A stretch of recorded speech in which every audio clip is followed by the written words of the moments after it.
Now, strange and loud noises were coming from that room. A voice came from inside. What happened between us was only physical. Now that it's done, let it be. Finish up quickly and get out. I am Manisha. I am 40 years old and live in Navi Mumbai. Today, I am going to share an unforgettable incident from my life. I got married to Balu in 1998. Like every other girl, I had a lot of expectations from my husband. In 2000, I moved to Mumbai, and around the same time, I gave birth to my first daughter, Priya. Later, I had a son, Chetan. Somehow, we were managing our household. Since we didn't own a house in Mumbai, we kept moving from one rented home to another in the same area until 2004. That year, we moved to another house, a little farther from our previous one. My children were studying in a nearby school, so there were no issues. My husband worked as a laborer. He left for work at 7 a.m. and returned home at 10 p.m. Sundays were supposed to be his day off, but to earn extra money, he worked even on Sundays. Because of this, our wishes were often left unfulfilled. Like other women, I too wished that on holidays, we would go out and spend time together, enjoy some happiness. But my expectations were always shattered. Not even a single day did my husband hold me close and say something sweet to me with love. Anyway, in 2004, we shifted to a new house. It was a tin-roofed home with 4 walls and 2 doors, one in the front and another at the back, which could also be accessed from the kitchen. The bathroom and toilet were inside the house. We moved in during the month of May. There were a few solid tin-roofed houses nearby, built by Sidco. Next to our house was a lush green area with trees. Gradually, my husband and I started getting acquainted with the neighbors. The first among them was Rekha Tai. She had 2 children, and her husband, Sarjareo, worked in Best. One of their sons, Dilip, was mentally ill, while the other, Samir, was studying in school. Another neighboring family was the Kadams. Sarika was the elder daughter-in-law in that family.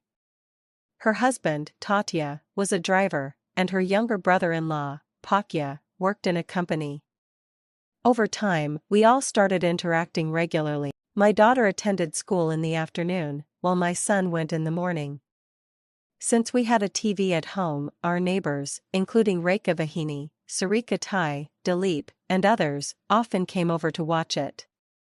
That's when I got introduced to Sarjareo, Rekha's husband. He used to make Ayurvedic medicines. One day, while fetching water, I slipped badly and twisted my ankle. Rekha Vahini mentioned that her husband was a doctor and could help with the sprain. I felt a little uncomfortable at the thought of another man touching my leg, but I was in so much pain that I had no choice. Eventually, my husband requested him to check my foot. Sarjareo said, "I have a morning shift today. I'll come at night and take a look at your foot." That night, he arrived around 9 p.m. The kids were outside. He asked how I was doing and then sat beside me on the bed. I showed him my foot. It was swollen. He asked me to lift my sari slightly. This was the first time another man's hand touched my leg. The moment Sarjareo's hand made contact, I felt a jolt, like an electric current running through my body, and my breathing became heavy. I also started feeling scared. What if someone saw us? Sarjareo seemed a little nervous too. He avoided looking into my eyes and focused only on my foot as he massaged it. Meanwhile, I tried hard to suppress the feelings of desire rising within me. I could sense that Sarjareo was also getting aroused. Somehow, we both controlled our emotions. He finally pressed a particular spot on my sole, and the pain subsided. I was able to walk again. Then Sarjareo asked, "Where is the bathroom?" I pointed in the direction, and he went inside. After a moment, he called out, "There's no water in the tap." I went to the bathroom, bent down, and fetched some water. Meanwhile, he finished his task and came out, satisfying himself. I ignored what had happened and continued with my chores. The next day, as usual, my elder daughter went to school. I was busy washing dishes. After some time, I went outside to hang the clothes to dry, and I saw Sargerio standing there. He asked me how my leg was. I replied that it was fine now. From that day onwards, Sargerio and I started talking. My husband had bought a DVD player. Sometimes, we used to watch romantic movies together. My husband also started showing affection toward me, but he couldn't satisfy my desires completely. Gradually, conflicts started between us. On top of that, my brother Jitu had started living with us. He was constantly drunk and causing chaos, which led to frequent arguments between me and my husband. Because of this, I couldn't have a proper relationship with my husband. Meanwhile, Sargerio and I continued to have simple conversations. One Sunday, my husband bought me a mobile phone. Slowly, I started learning how to use it. One day, Rekha Vahini was at our house watching TV. I mentioned to her that I needed to get a ration card. She told me that Sargerio knew a person named Hingar Saheb who could help with that. That same day, I asked Sargerio if he could help me get a ration card. He took me to meet Hingar Saheb, and we submitted the required documents. On our way back, Sargerio asked for my phone number, and I gave it to him.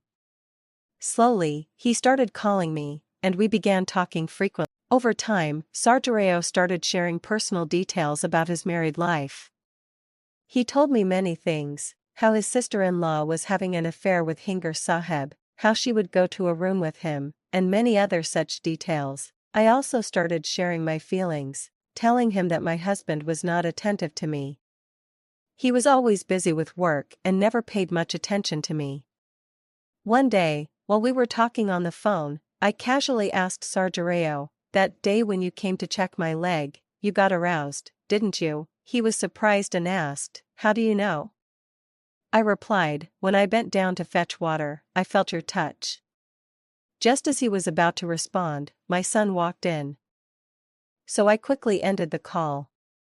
Gradually, we started becoming more comfortable and open with each other. It was my son's birthday, and I had invited everyone.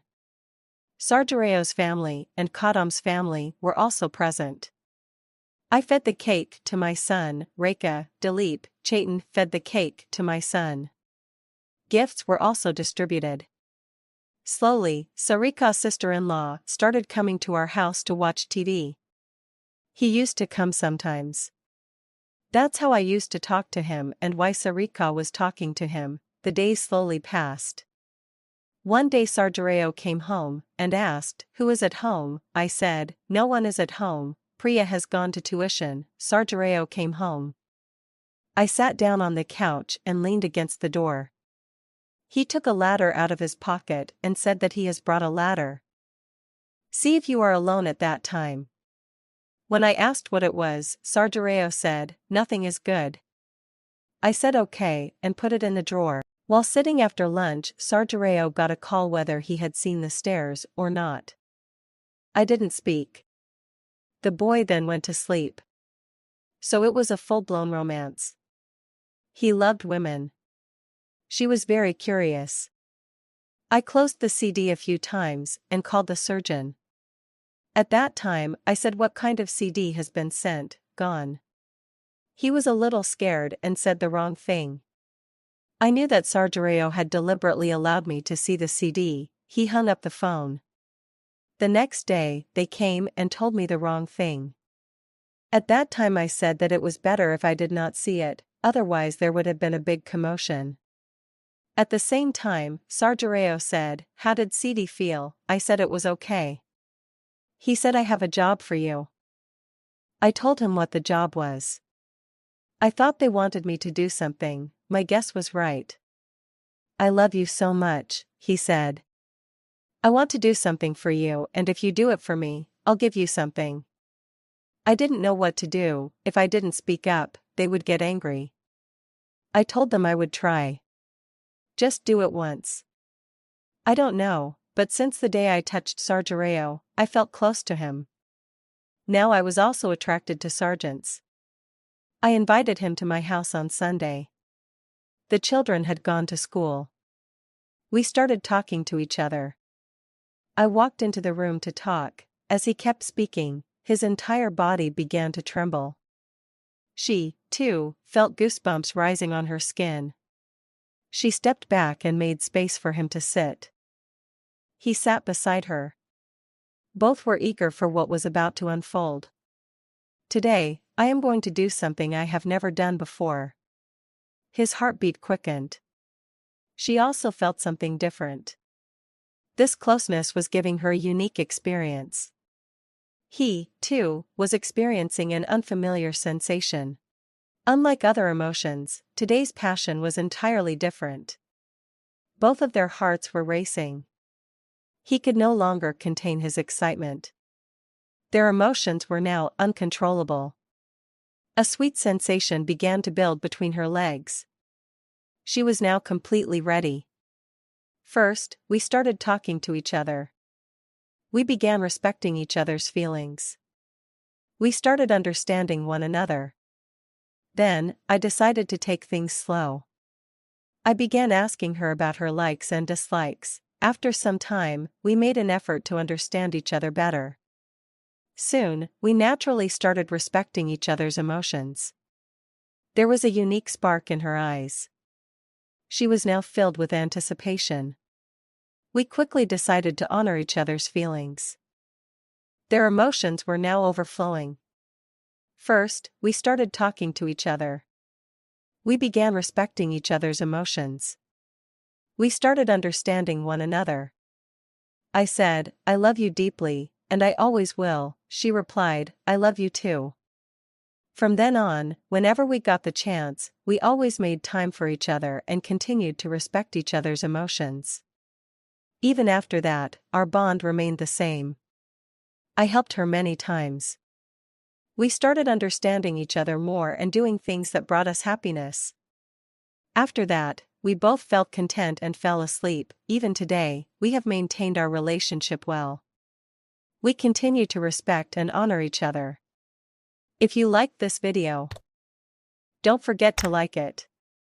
And if you want to hear more love stories like this, subscribe to the channel. Thank you.